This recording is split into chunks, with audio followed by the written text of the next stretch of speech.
Hey guys, welcome back to another video on my channel. Today I'm finally going to build a Keychron keyboard. I want to say a huge thank you to Suncycle for actually providing this review unit. Today I'll be building the Keychron Q2. It's been a long time coming and I hope you guys enjoy.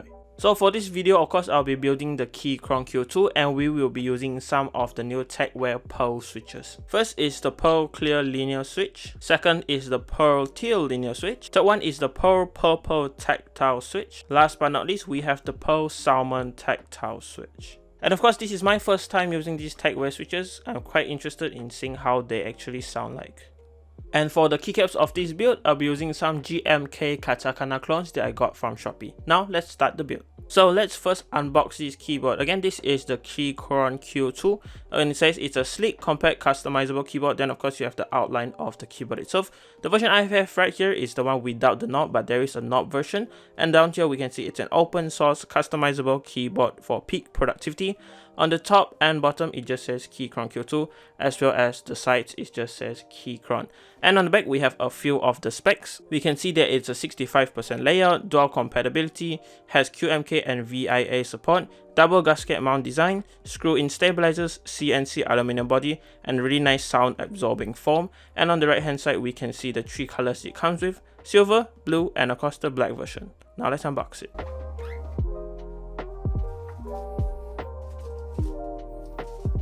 And of course inside the box you get your user manual, so it covers a few stuff like the fully assembled version and of course the Barebone version, which I have right here. The quick start guide to this keyboard, going through how to turn it on, how to choose it for the right system, and you can pause if you want to read it.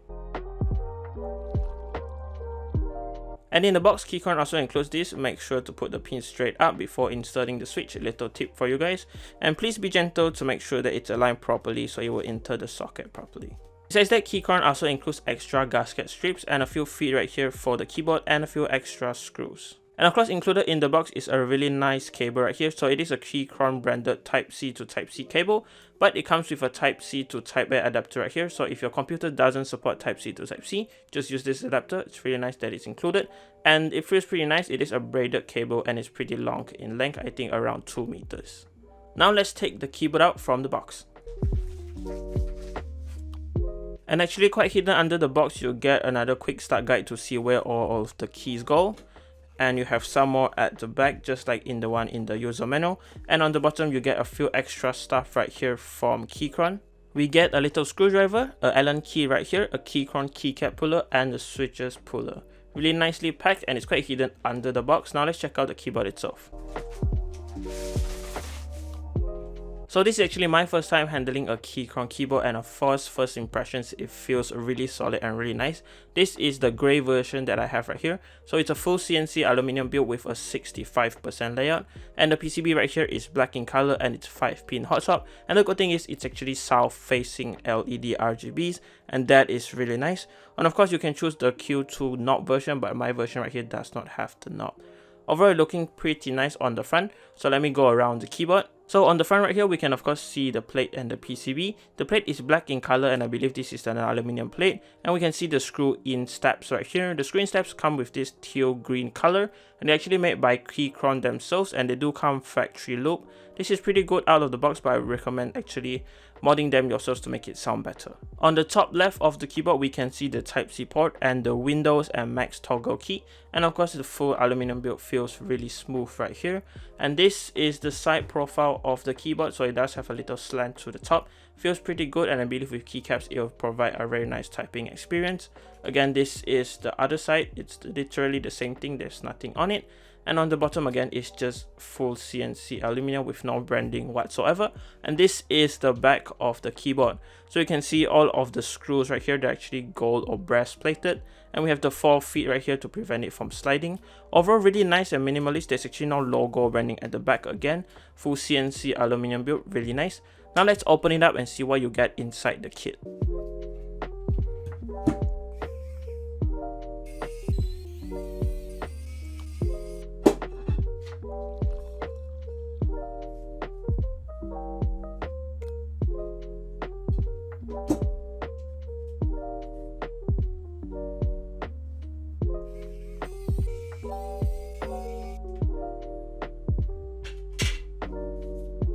So opening up the keyboard was actually quite easy. You need the Allen key for the case, and of course for the plate you needed the Phillips screwdriver.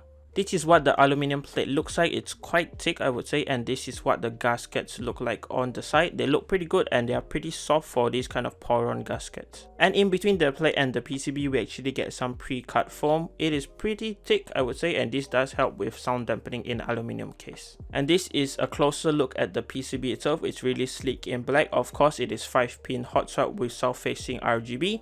And of course, at the back, you guys can see all of the hot swap sockets. They are using Keychron hot swap sockets. So inside the case, there's actually some foam included and actually a film right here. As you guys can see, the film is just really thin. And of course, we have the little foam right here. They say that they do include sound dampening, but this foam is so thin you can actually see through it, and I would advise you to change this out. I believe the film is just there to protect the PCB from any conductivity from the aluminum. So I advise you to change this out if you are doing this yourself. But this is a review unit, so I do have to send it back, so I won't be doing any mods on it. So I'm just going to build it like this. With everything covered now, let's just reassemble it and move on with the build.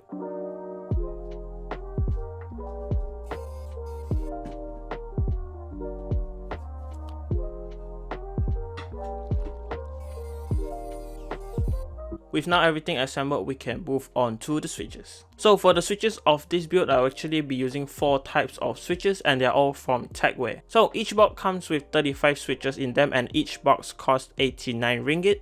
All of them do come slightly looped from the factory, and of course there are 5-pin switches, and they all come with gold plated springs inside the switch. So the first switch I'll be checking out today is the Pear Teal switch. It is a linear type switch, and it comes with the gold plated spring inside, and the spring is actually 63 grams. So it had an actuation force of 63 grams, a pre-travel of 0.2 millimeters, and an actuation distance of 2 millimeters. Second switches right here are the Pearl Clear switches. So they are a linear type switch. So it does come with a PC top and bottom housing, so it does have like this clear transparent look to it. And it also comes with the same gold plated 63 gram spring, but it actually has an actuation force of 60 grams. And one thing to note is actually this Pearl Clear switch has a long pole stem, meaning that if you're using this on a north facing PCB, it won't have any interference with cherry profile keycaps. The next switch right here is the Pearl Purple switch, and it's a tactile switch. It comes with a gold-plated 68 gram spring that has an actuation force of 50 grams and a pre-travel and actuation distance same with the others at 0.2 and 2 millimeters. And of course, it does have a really similar design to the other Pearl switches, just in the purple color. And for the fourth switch, we have the Pearl Salmon switch, which is also a tactile switch. It has the same gold-plated 68 gram spring with the purple variant, but this one has an actuation force of 48 grams only. And of course, it looks very similar to the other switches, but in this salmon color. So first impressions of all of these Tecware Pearl switches so far, they do appear to be really nicely packed, and they do feel really smooth out of the box because they are lightly looped. So if you're interested, do check out the links in the description below. Thank you to SunCycle and Tecware Malaysia for sending this over. So for reviewing these switches, I think I'm just going to replace each of the alphas each time I test a new switch, so we can go through all 4 of the switches right here. And for the other switches, I will be using the Katakan white switches on the side. So this is what the keyboard looks like with each of their alphas with the different switches. I would say that they all look pretty good with the RGB on, and of course the best looking one is the Pearl Clear switches because it doesn't have any other color on it.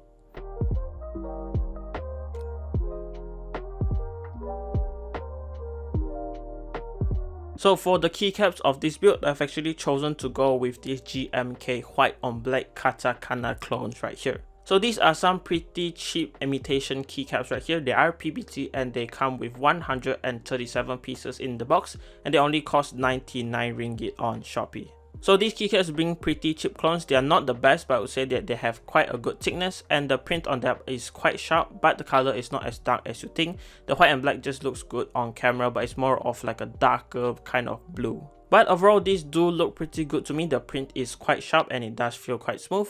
Now let's put it onto the keyboard.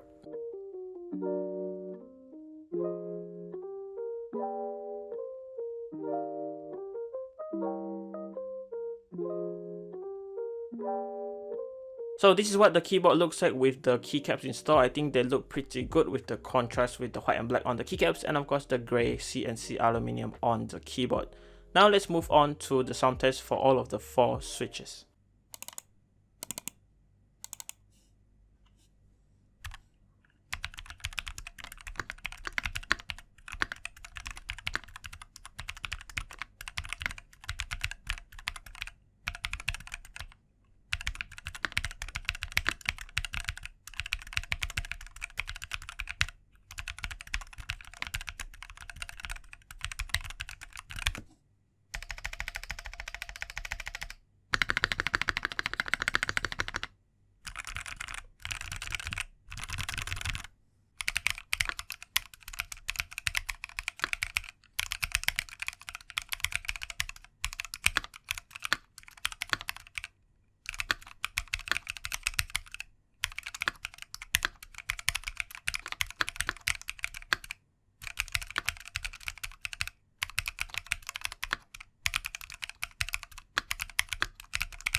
After using this keyboard, I would say that I really like the typing experience. The gasket mount in this keyboard really does work, and of course the stabilizers do come pre-loop and they are quite good, but I did face some issues where the stabilizers were a little bit sticking to the loop, so I would advise you to do it yourselves if you want to get the best out of this keyboard. So yeah, that has been it for this Keychron Q2 build video. I would say that I really like this Keychron keyboard, but sadly I didn't get to do any mods on it because I actually have to send this review unit back, and I'm scared I might break anything during the modding process. So if you want to see me mod this keyboard or any of the Keychron keyboards, hopefully I can find them in the future, or someone can sponsor it for my channel. And as for the switches I reviewed in this video, the Tecware Pearl series, I would say that they are really good switches, but they are priced a little bit high out of the box. They are around 90 ringgit for just 35 switches. Yes, they do come factory loop, but at that price it is a little bit expensive, and during the typing sometimes you can actually hear some of the spring ping still in the switches, so I advise to loop them yourselves, especially those spring, if you want to make it sound the best in your keyboard. And out of the 4 switches, my favorite was the Pearl Salmon switch. It was a tactile switch and I am a lenient user, but I love how it sounded in this Keychron Q2. So I want to say a huge thank you again to Science Cycle for sending over some stuff in this video. If you're interested, do check out the links in the description below. Everything will be provided there. So leave a like on this video if you liked it, dislike this video if you didn't like it, subscribe to my channel if you haven't. I have even more videos coming very soon. And as always, thank you for watching. Goodbye guys.